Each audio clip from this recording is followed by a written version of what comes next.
सुनो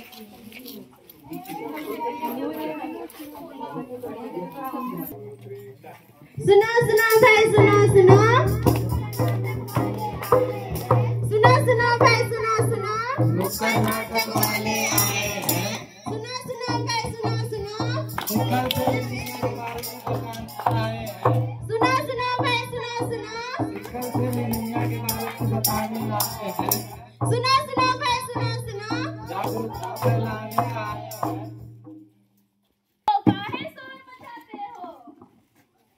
ऐसा क्या करके दिखलाओगे? कैसा नाटक दिखलाओगे?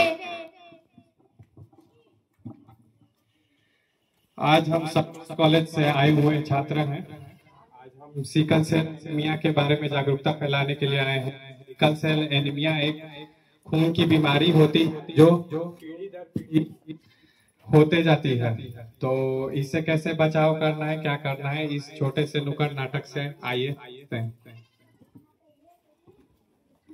तो अभी आपके सामने प्रस्तुत है एक छोटी सी नुक्कड़ नाटिका, जिसके द्वारा हम देखेंगे कैसे एक मोनू के परिवार को सिकल सेल एनीमिया हो जाती है और कैसे उसका परिवार इसका बचाव करता है। तो आइए देखें।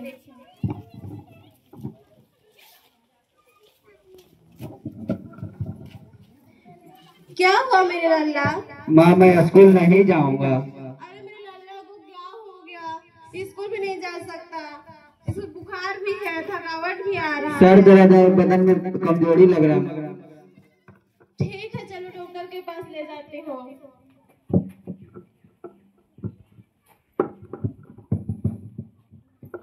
क्या हुआ बाबू आपको? जीभ निकालिएगा। इसे तो सिकल सेल एनीमिया है। पर ये बीमारी आया कहाँ से? घबराने की जरूरत नहीं है। ये बीमारी खून की जांच, दवाइयाँ और अच्छे से देखभाल करने से ठीक हो जाएगी। ठीक है। डॉक्टर कहते हैं इसे सिकल सेल एनीमिया हो गया। ये क्या होता है? ये क्या होता है?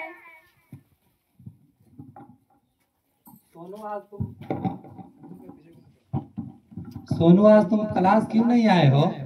क्या हो रहा है तुमको? मास्टर जी डॉक्टर बोले कि सिकल सेल एनीमिया हो गया है। सिकल सेल एनीमिया हो गया है। सिकल सेल एनीमिया के कुछ लक्षण और कारण होते हैं जिनसे घबराए नहीं। इनका कारण होता है सर दर्द, थकावट, खून की कमी और खून के आकार में बदलाव होना। आप लोग घबराए नहीं। सिकल सेल एनीमिया होने के बाद आप अच्छे से खून जांच कराएं, समय पर दवा लें, जिससे ठीक हो सकता है। और शादी विवाह से पहले इसकी जांच पुनः करवा लें। और सोनू तुमको सिकल सेल एनीमिया हो गया था, तो तुमको कैसे ठीक हुआ बताओ एक बार। मास्टर जी हमें सिकल सेल एनीमिया हो गया था, जिसके कारण मेरी माँ ने मुझे समय से डॉक्टर से दिखवा दिया और समय समय से ट्रीटमेंट, मेरा दवाई का मतलब देखभाल के लिए हमारे शरीर में मतलब दवाई खाने के समय समय से दवाई खाने के लिए। तो आप लोगों ने देखा कि सोनू को सिकल सेल एनीमिया हो गया था, जिनका सही इलाज के कारण, सही से ब्लड चेकअप होने के कारण इसका इलाज अब ठीक हो चुका है। सिकल सेल एनीमिया के बारे में आप लोगों को चार्ट पेपर के माध्यम से हम लोग को समझाना चाहते हैं। आप लोग ध्यान से समझें।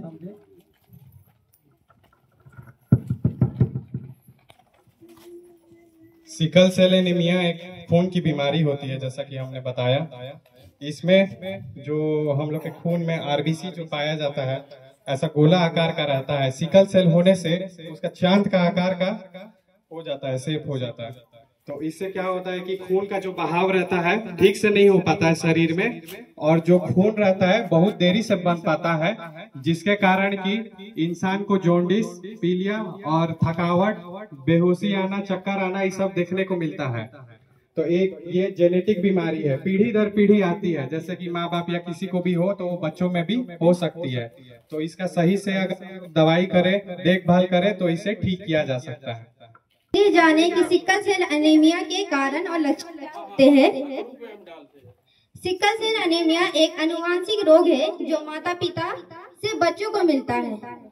अगर माता पिता को सिकल सेल एनीमिया होंगे तो उनके बच्चों को वो प्राप्त होगा। जब किसी बच्चे को दोनों माता पिता से 2 स्पून जीन मिलता है तभी से सिकल सेल एनीमिया होता है। इस बदलाव के कारण शरीर में बनने वाले लाल रक्त कोशिकाएं हंसिया या आधा चंद्रमा आकार का दिखाई देता है। इसका मतलब ये होता है कि इसे सिकल सेल एनीमिया हुआ है। इसके लक्षण क्या क्या होंगे वो देखेंगे हम। शरीर में खून की कमी हो जाती है जिससे शरीर में सूजन हो जाता है, हाथों पैर में जोड़ों में दर्द होने लगता है, बार बार बुखार आने लगता है, थकान और कमजोरी महसूस होती है और दिखाई देना बंद हो जाता है। ये इसके लक्षण थे। ये हम अभी इसका इलाज के बारे में जानते हैं। दर्द से राहत। दर्द को नियमित करने के लिए दवाई दी जाती है जैसे कि पैरासीटामोल या इब्रोप्रोफेन। दर्द को कम करने के लिए गर्म या ठंडे सेक का उपयोग किया जाता है। हाइड्रेशन।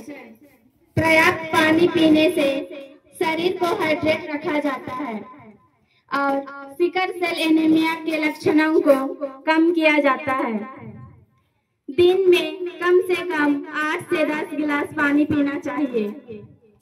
Oxygen therapy. ऑक्सीजन की कमी को पूरा करने के लिए ऑक्सीजन थेरेपी दी जाती है। ऑक्सीजन थेरेपी के दौरान डॉक्टर की सलाह से ऑक्सीजन का उपयोग किया जाता है। Blood transfusion. खून की कमी को पूरा करने के लिए ब्लड ट्रांसफ्यूजन किया जाता है। ब्लड ट्रांसफ्यूजन के दौरान डॉक्टर की सलाह से ही खून का उपयोग करना चाहिए। हाइड्रोक्सीयूरिया। इस दवा से सिकल सेल एनीमिया के लक्षणों को कम किया जा सकता है और दर्द को नियंत्रित किया जा सकता है। हाइड्रोक्सीयूरिया का उपयोग डॉक्टर की सलाह से ही करना चाहिए।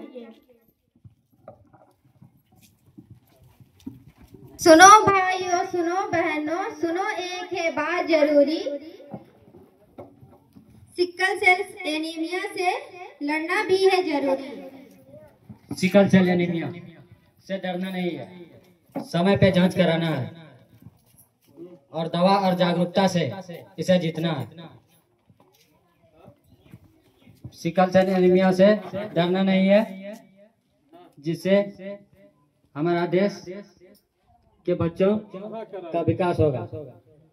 सिकल सेल एनीमिया को हराना है और जिताना है। सिकल सेल एनीमिया को हराना है, इंडिया को जिताना है। जैसा कि आप सभी ने देखा कि मोनू को सिकल सेल एनीमिया हो जाता, सही वक्त पे इलाज करने पे उसका तबीयत भी ठीक हो जाता है। तो अभी इसे नजरअंदाज ना करें और तुरंत जांच करवाएं। तो हमारी छोटी सी नाटिका